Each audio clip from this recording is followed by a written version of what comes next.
Today I'm going to be modifying this ball turner.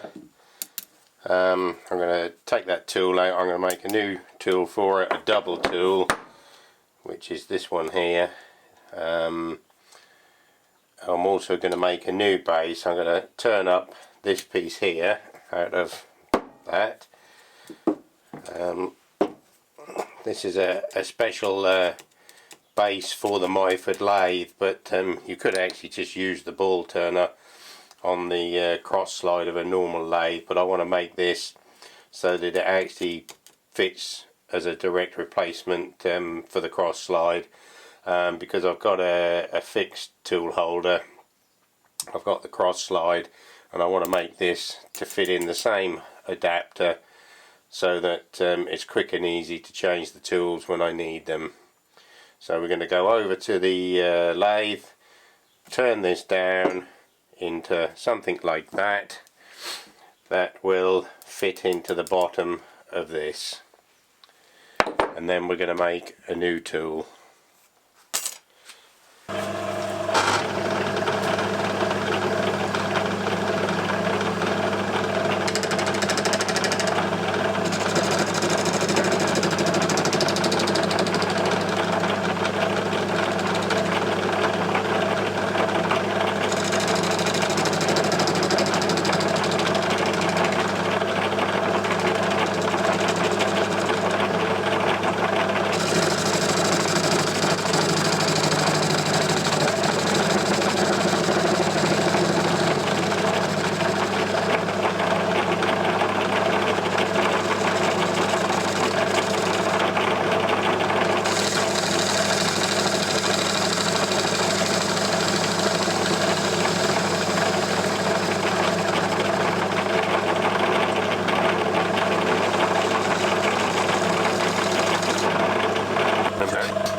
At this point I set up to cut a groove in. I'm cutting the groove to the depth of the taper that I'm going to put on this particular piece. So what I can do is it'll give me a little bit of relief when I'm cutting the taper in the bottom of the taper.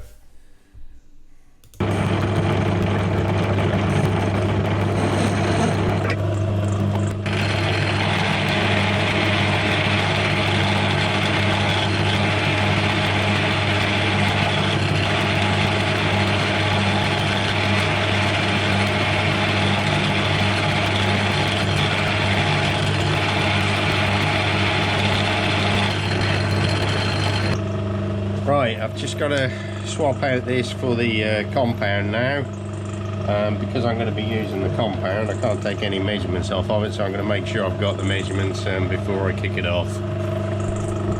I'm ready to start cutting the taper now. This bit went pretty well actually. Once I've got the angle all set up, it machined out quite nice. I'll leave you just to watch the cutting of that, and then I think we've got to just drill a hole and part it off.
just a little message from future me.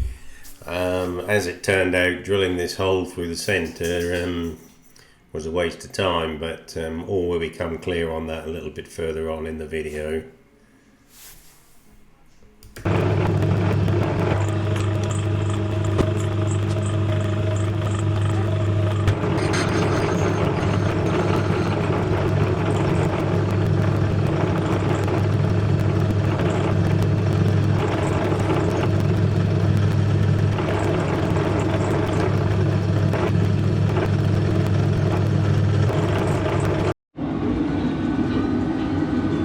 Right, I sort of goofed up on this a bit. I didn't really give it enough thought in the first place, because when I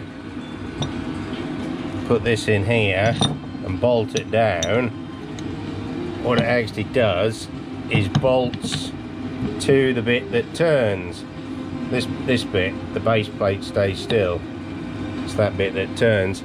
But what I didn't think about at the time was that this bottom piece is actually going to be, this piece that I've made is actually fixed in the lathe. So what I've got to do now is just make a little brass bush that goes up the centre, cut this out a little bit more so the brass bush will fit in there, and then the brass bush will tighten down onto the underside of the bit that turns, and then this bit can be fixed to the base plate, so the whole thing sits on the lathe in a fixed position, but still allowing this piece to swivel within this piece. It'll all become clear later. Once I've done it, I'll show you what I messed up on, really. What I'm doing here is just reaming out the centre, or boring out the centre of this piece to about 16 millimeters, which is going to accept the brass bush. It's the brass bush that's going to bolt into the upper part of the ball turner, and then this piece will be fixed into the cross slide on the lathe. I'll show you it all a bit later once it's done, but anyway, that's what I'm doing here, boring that out ready to accept the brass bush, and then I'm going to make the brass bush to be a nice fit within this hole that I've bored out. As you'll see a little bit later on, I trial fit this onto the bush to get it absolutely spot on.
Right, okay, that's the base finished,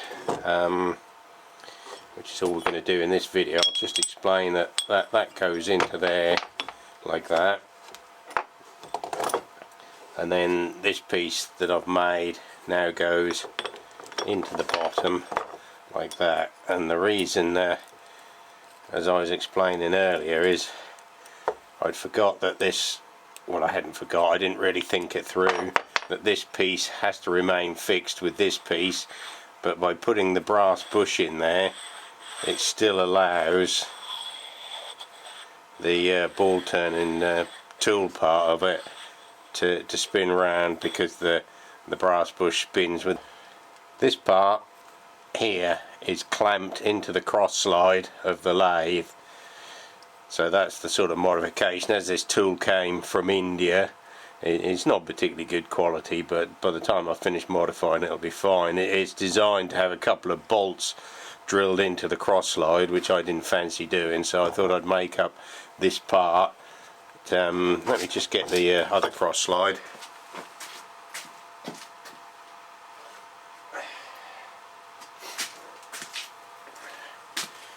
Right, it's not the cross slide, it's the compound. If you have a look at the compound now, which goes on there, then you can see that this is the same shape as that one, so it'll now just fit straight onto the cross slide, and hopefully will make the tool changing a lot quicker.